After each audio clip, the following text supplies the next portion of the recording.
What's happening? Thanks for joining us again. I'm Chris. I'm Pete. And today we're going to look at one of the Vertical Epic series because we're coming up in 3 days on the 12-12-12, which will be the release of the final one, which is the last of the series they're doing for that. So this is the 09-09-09.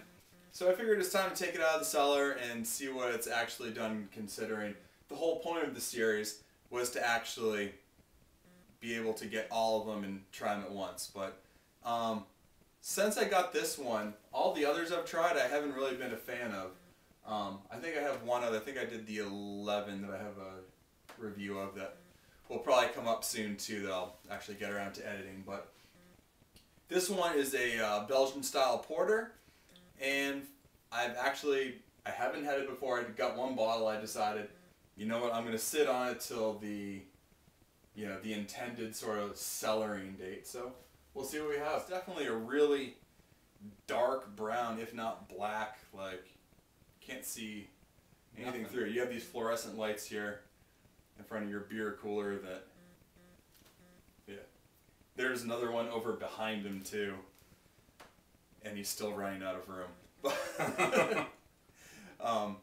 Yeah, some like really nice tight bubbles on like a really mocha colored head. Let's see, yeah, there's definitely some good little carbonation streams coming up. Yeah, definitely the alcohol's clinging to the side of the glass. What is the? I'm not sure if they wrote the ABV on this or not. Yeah, 8.9. So. Not too bad. Yeah. So it definitely should have held up for the 3 years or so that I've had it. So let's get a nose here. That's just really big, like really big cocoa notes. Yep. A little bit of caramel, but mostly cocoa. Yeah. Caramel, cocoa, a little toffee. Wow, that smells really good. Yeah, not what I would expect for like a Belgian style. Like, I'm not getting any of those Belgian yeast esters or anything like that. It's purely like just cocoa, toffee, caramel, some just general sweetness. It's a really nice smelling beer. Yeah, it is. So let's see what 3 years has done to this. Cheers. Cheers. Carbonation carries through. Yep, there's definitely, for the mouthfeel on this, I mean, there's still plenty of carbonation. It's kind of medium on the palate, but main thing I'm noticing is, I mean, I'm not really getting any of the Belgian character. Not at all. To this.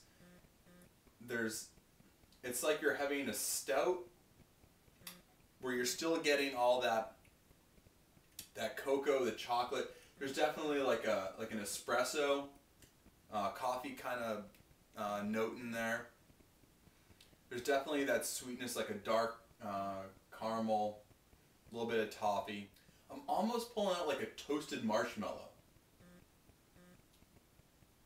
which is, I'm not gonna claim I pulled that out on everything, but but that's definitely that sort of that burned sugar. Yeah. But it's not overwhelming anyway. I think like if you just gave me this on a blind test, just say what does this taste like?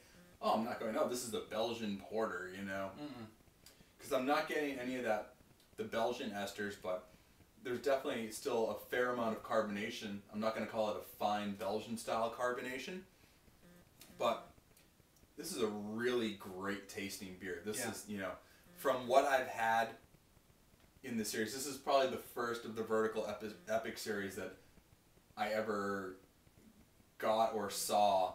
Like, I didn't know about it probably previous to this, and anything I've tried after this has in no way compared anywhere close to what this one's doing right now. So this is definitely my favorite of it, though I haven't had the one this year. Yeah, no, was this really difficult to get? No, I remember when I got it, there was plenty of it. Was there? Sitting on the store shelf, and it's been in my cellar for 3 years since I got it, so. You get it in New Hampshire? Or did you go? No, this was definitely a Vermont purchase. purchase. A Vermont purchase. Yeah, I haven't seen any like this. All the Stone stuff. We just get in New Hampshire. We just get the basic run of what Stone makes. If I want to get anything of note, I have to go, make the run 20 minutes across the border to Brattleboro, and we can get, a lot of the stuff that's really interesting there. The Russian Imperial Stout or the barley wine, the Old Guardians. So, but yeah, overall, I'm going to say that this is an excellent beer, well worth the wait of 3 years. I feel like a lot of these notes are blended in here. Not that I really have an idea of what it was before, but you can sort of tell there's been blending. Like there's no one note that's like, that's too harsh. Yeah. And yeah, I just think this is drinking great right now. I regret only having bought one bottle of this at the time, because I don't think it was, exorbitantly priced. It was probably like $7-8. But yeah. Well, thanks for sharing.